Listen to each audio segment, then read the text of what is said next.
Hello people of the internet and welcome back my friends. Today we are back with a new psychology video and today we are taking a look in the life and mind of Watchmen's Rorschach. Rorschach, aka Walter Kovacs, was born in 1940 in New York City. His mother was a prostitute who abused Walter frequently. She had the impression that he interfered with her business and she would hate her son for that. Walter's father was absent since day one and not much is known about him. Walter suffered from bullying at the age of 10. Too bad for the bullies because Walter has always been quite aggressive and violent and thus he attacked two of his bullies gruesomely. After this incident, he was sent to a home for problematic children. His callous, unemotional traits stayed present in his adolescence. At the age of 16, Walter's mother was murdered in a horrible way. Walter's only reaction was, good. Around that age, he also started working as a garment worker, handling female clothing. This is where he discovered a special kind of white fabric that was able to produce black symmetric figures that looked like inkblots. He used this fabric to create his famous Rorschach mask after the woman, Kitty Genovese, bought a dress in this fabric but returned it. Kitty was later murdered and that's what made Rorschach decide to wear the mask while fighting for justice. Rorschach believes in moral absolutism. This is the belief that there are universal ethical standards that apply to every situation. An example is lying. Someone who believes in moral absolutism would say that it is never okay to lie, no matter the situation or context. Morals are inherent to the human nature or another fundamental source. Moral absolutism is a reoccurring theme in religions. They have a moral system that is absolute, seen as perfect, and sometimes even unchangeable. Walter Kovacs was great at religion in school, so it may not be a coincidence that he took over this philosophical belief, which is quite ironic and even hypocritical for someone who kills bad guys. We do see this moral absolutism in the source material or the movie. A fellow ex-Watchmen member kills over 3 million people and makes the US government believe it was done by Dr. Manhattan, which resulted in peace between the US and the Soviet Union and thus there was no more nuclear war threat. The Watchmen agreed to keep this a secret to avoid a possible war. However, Walter says he cannot and will not stay quiet about this. He then demanded Dr. Manhattan to kill him, if that's what it takes to keep the secret. And so he dies. It seems like Rorschach believed that it was immoral to not only keep this information from the public, but also that his friend, Dr. Manhattan, was framed for this event. Before his death, he made a journal entry explaining the situation and he sent it to a newspaper. However, when it was published, no one believed it, so nothing was done against it.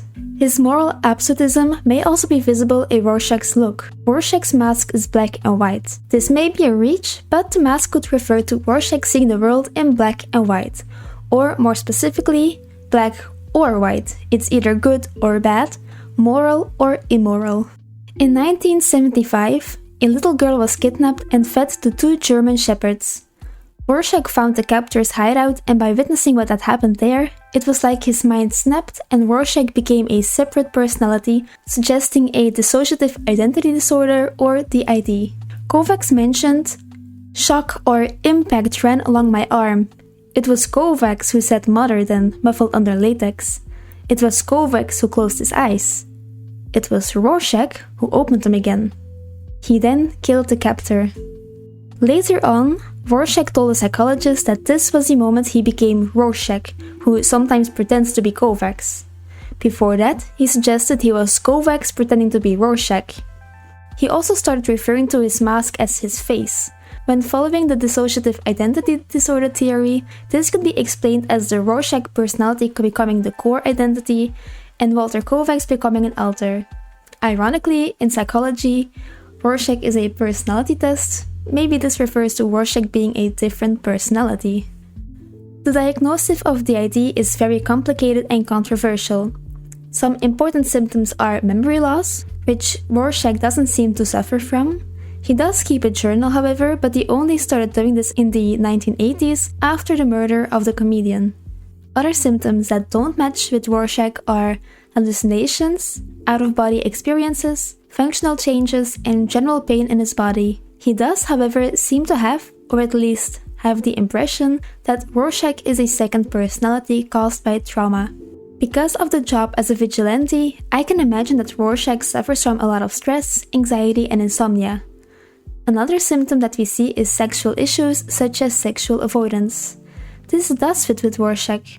As mentioned earlier, his mother was a prostitute, something that Walter absolutely resented. He developed a deep hatred for sex and started to resent women. He refers to them, even his peers or friends, as whores.